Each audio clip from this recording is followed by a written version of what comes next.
معزز خواتین و حضرات، شاہ صاحب نے جتنے کام کیے ہیں اس کے لیے ستارے امتیاز کی کوئی ضرورت نہیں ہے. بہت بڑے بڑے کام کیے ہیں. یہ تو ایک تمغہ ہے جو ان لوگوں کو ہی مل جاتا ہے جنہوں نے کچھ نہیں کیا ہے.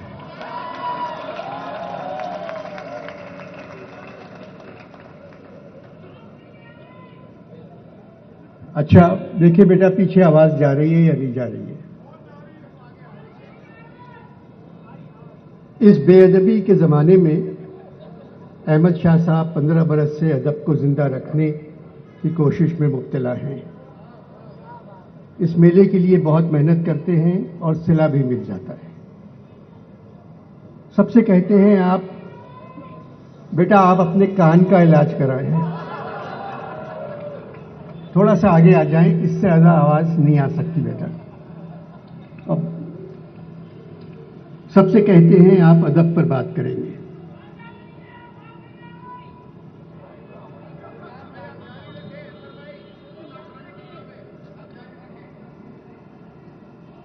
سب سے کہتے ہیں آپ ادب پر بات کریں گے. صرف مجھ سے کہتے ہیں آپ پاکستان پر بات کریں گے، جبکہ پاکستان کا ادب سے کوئی تعلق نہیں ہے. 15ویں اردو کانفرنس کے اشتہار میں لکھا ہے 4 دسمبر 6 بجے شام اختتامی انور مقصود. میرے نام کے ساتھ اختتامی لکھ دیا اور پھر اختتامی کے بعد لکھا ہے رقص. چلو سب کچھ ختم ہو گیا، اب ناچو.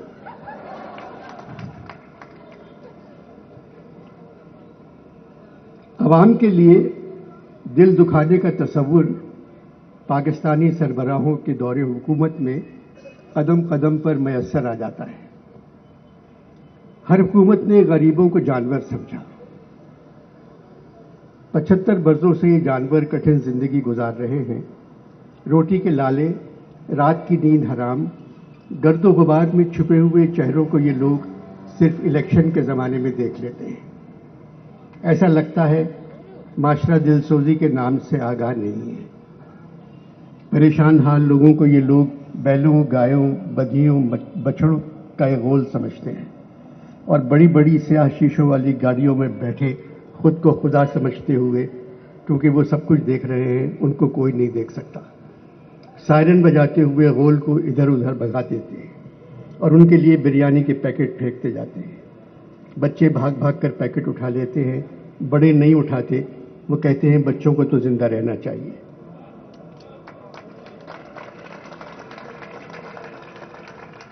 ان مناظر کا اثر بھی سیاستدانوں پر نہیں ہوتا. گاڑیاں گزر جانے کے بعد لوگ خاموشی سے واپس چلے جاتے ہیں، جس طرح جنازے کا خاموش جلوس دفن کرنے کے بعد گھر لوٹتا ہے مایوس ہو کر. 75 برسوں سے ہم اس طرح کے منظر دیکھ رہے ہیں. بھائی کتنا کماؤ گے، کتنا لوٹو گے، کتنا جھوٹ بولو گے، کتنا اپنے اوپر خرچ کرو گے. غریب تو اب کہتے ہیں کوئی طاقت ہی نہیں آپ کی طاقت کے سوا، کچھ بچا ہی نہیں میرے لیے جنت کے سوا. غریبوں کے لیے کھانے پینے بورچے خانے کو چلانے کے سلسلے میں ہمارے وزیر اعظم 6-7 ملکوں کے سربراہوں کے سامنے ہاتھ پھیلا چکے ہیں. غریب کہتے ہیں ہمیں بدنام نہ کریں، اپنے لیے مانگیں.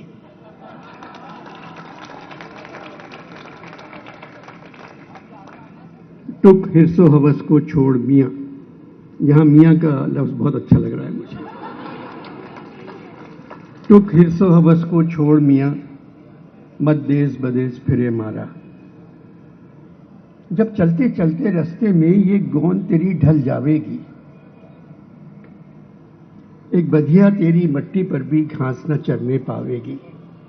یہ کھیپ جو تو نے لادی ہے سب حصوں میں بٹ جاوے گی. دھیپوت جوائی بیٹا کیا، بنجارن پاس نہ آئے گی. سب ٹھاٹ پڑا رہ جائے گا. بات یہ ہے یہ حالات مسلسل اس طرح کیوں رہتے ہیں؟ بھائی جب بندوق کی زبان قومی زبان بن جائے تو حالات ایسے ہی ہو جاتے ہیں۔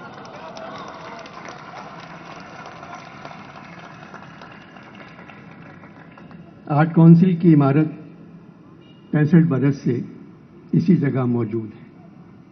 ایک وقت تھا جب اس عمارت میں ایک کونے میں اکڑوں بیٹھے صادقین تصویریں پینٹ کرتے رہتے تھے۔ سیڑھیوں سے فیض صاحب اتر رہے ہیں۔ آرٹ کونسل کے پھسل بنڈے سے صوفی صاحب پھسلتے ہوئے آ رہے ہیں کیونکہ وہ سیڑھیاں نہیں چڑھ سکتے تھے۔ علی صاحب، رئیس امروی، بخاری صاحب، سبط حسین، حاجرہ آپس میں باتیں کر رہے ہیں۔ انتظار حسین ساقی فاروقی سے بچتے پھر رہے ہیں۔ محمد حسن عسکری خاموش بیٹھے ہیں۔ پھر عسکری نے بولنا شروع کیا۔ بولنے والا عسکری کا تعلق محمد حسن عسکری سے نہیں تھا۔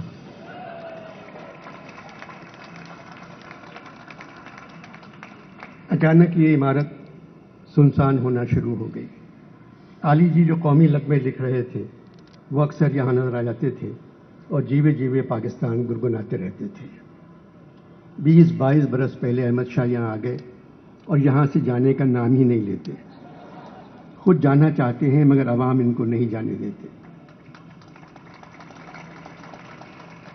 اس ویران کھنڈر کو شاہ صاحب نے پھر سے خوبصورت عمارت میں تبدیل کر دیا۔ پڑھے لکھے لوگ یہاں آنے لگے۔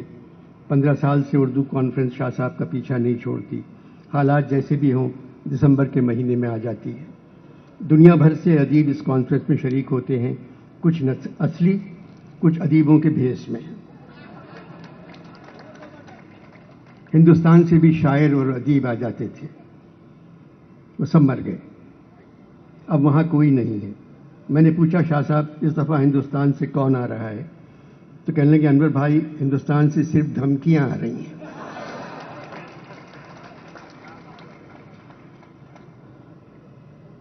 آرٹس کونسل کے الیکشن اردو کانفرنس کے بعد ہوتے ہیں اور شاہ صاحب جیت جاتے ہیں۔ اسٹیج پر آنے سے پہلے شاہ صاحب نے میرے کان میں کہا انور بھائی آپ کے پاس 30 منٹ ہیں۔ میں نے پوچھا آپ سے کس ڈاکٹر نے یہ کہا؟ بولے اللہ آپ کو لمبی عمر دے، میرا مقصد تھا آپ کو 30 منٹ بولنا ہے، پاکستان پر سب کی تعریف کرنا ہے اور خاص طور پر نئے آرمی چیف کی۔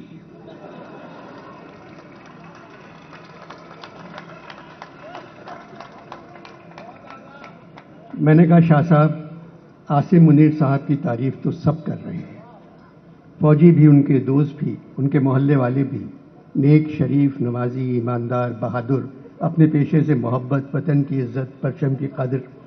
ان کے ایک پڑوسی نے ٹیلی ویژن پہ کہا میرے ساتھ گلی ڈنڈا کھیلتے تھے۔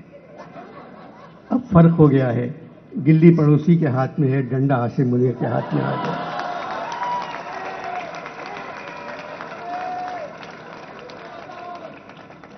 میری دعا ہے یہ ایسے فوج کے سربراہ ہوں جو صرف فوج کا خیال رکھیں اور عوام کا۔ باجوہ صاحب نے اپنی الوداعی تقریر میں کہا تھا فروری 2022 فوج نے فیصلہ کیا ہے کہ وہ سیاست سے پرہیز کرے گی۔ بہت اچھا فیصلہ ہے۔ اس کا مطلب ہے 74 برس فوج نے سیاست سے بدپرہیزی کی۔ بدپرہیزی کا مطلب ہے بے اعتدالی، بے احتیاطی، عیش، فضول خرچی۔ ایسا نہیں ہونا چاہیے تھا۔ فوج ہماری ضرورت ہے کیونکہ ہمارے پڑوسی بہت خراب ہیں، ہم بھی کچھ زیادہ اچھے نہیں ہیں۔ اسی لیے فوج کبھی سرحد کی طرف دیکھتی ہے، کبھی اپنے ملک کی طرف، پھر سوچتی ہے میں ادھر جاؤں یا ادھر جاؤں، بڑی مشکل میں ہوں، میں کدھر جاؤں، پھر ادھر آ جاتی ہے۔ پاکستان کی 60% آبادی غریب ہے اور 40% آبادی فوج ہے۔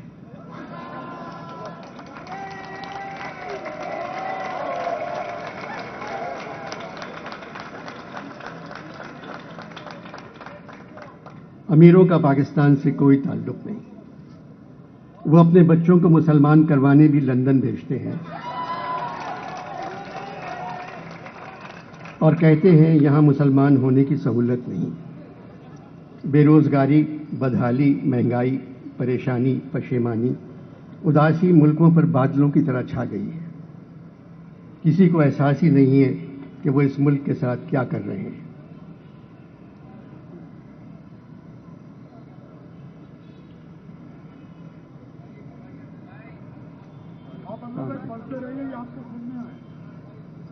شاہ صاحب، تعلق ایم کیو ایم سے ہے، میں کیسے پڑھتے رہوں؟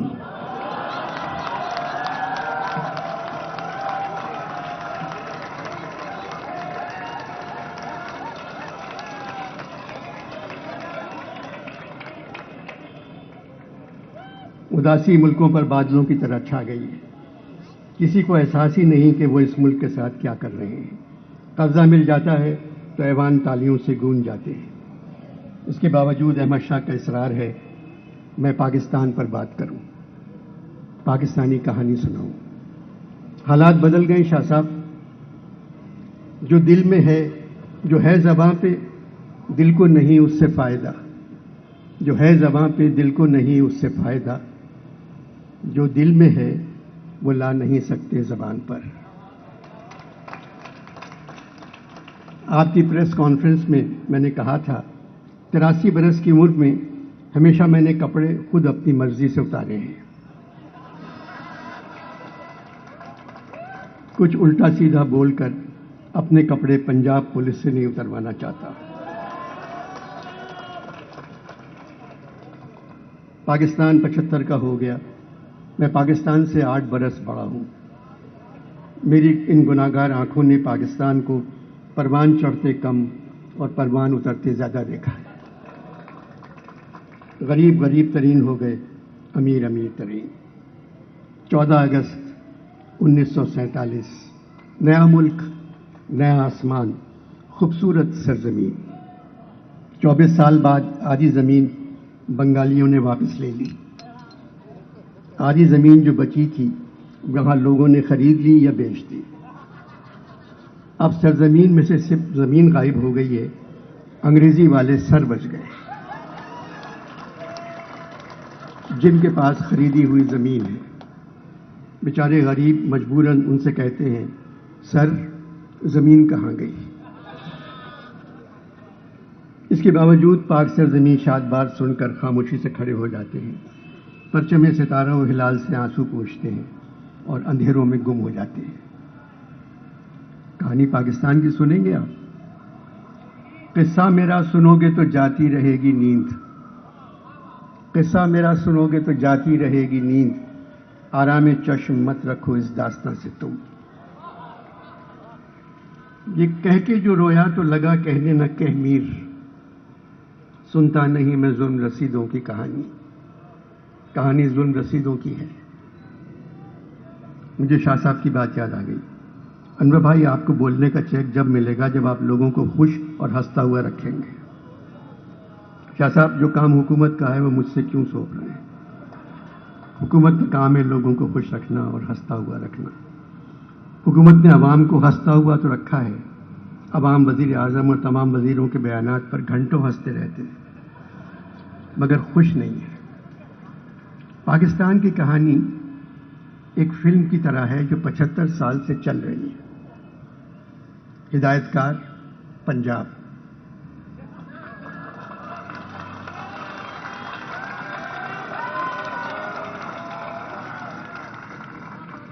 ہدایت کار پنجاب شوٹنگ بلوچستان میں ہوئی ہے۔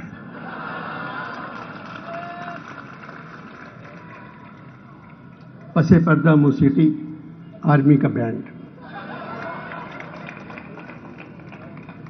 فلم کا انٹرول 1971 میں ہوتا ہے جب مشرقی پاکستان بنگلہ دیش بن گیا۔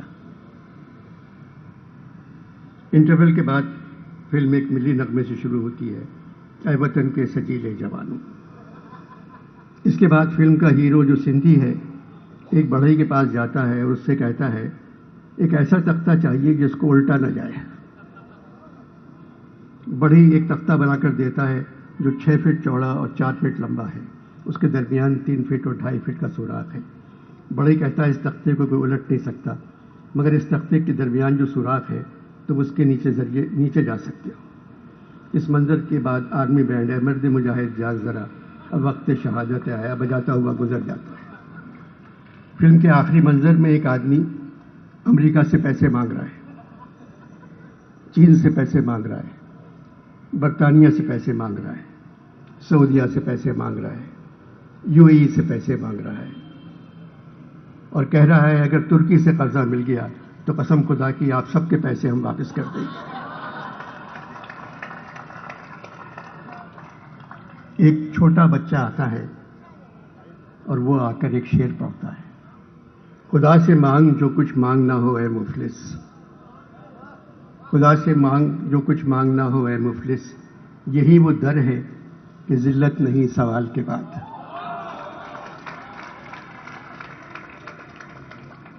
وہ آدمی بچے سے کہتا ہے اللہ میاں ڈالر کیسے بھیج سکتے ہیں؟ بچہ کہتا ہے پچھلے سیلاب سے بڑا سیلاب تو بھیج سکتے ہیں.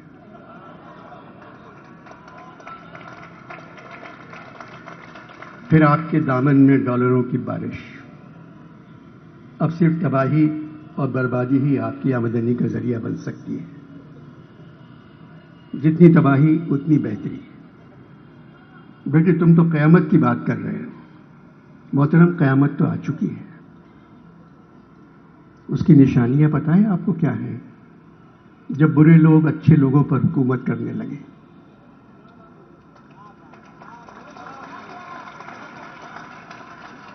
جب جھوٹ سچ کو مار دے,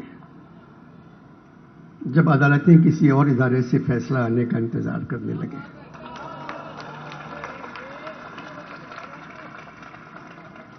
جب مولانا وطن کی ماؤں بیٹیوں اور بہنوں کے لیے گندی زبان استعمال کرنے لگے, جیسے ان کی ماں نہیں دونوں باپ تھے.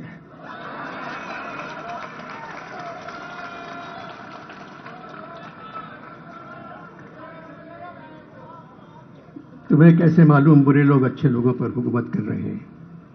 میں آج کی بات نہیں کر رہا ہوں, 75 برسوں کی بات کر رہا ہوں. صرف بچوں کی تعلیم پہ دھیان دیں. ایک یونیورسٹی کے بجائے 100 اسکول کھول دیں. بچوں کے ہاتھوں میں کتابیں دے دیں تاکہ مستقبل میں زیادہ اچھے لوگ اچھے لوگوں پر حکومت کر سکیں. اچھا یہ بتاؤ بیٹے, ہم اس ملک کو کس طرح ٹھیک کر سکتے ہیں؟ الف بے والے قاعدے سے پے اور این نکال دیں, پھر جو مرضی آئے وہ کریں. این نکال دیں, این نکال دیں سے کیا ہوگا؟ جب آپ قاعدے سے این نکال دیں گے تو عسکری غائب, عروج غائب, عدالت غائب, عذاب غائب, عزت غائب, اریاں غائب, عیش غائب. اچھا بیٹے, اور اگر پے نکال دیں تو پبلک غائب,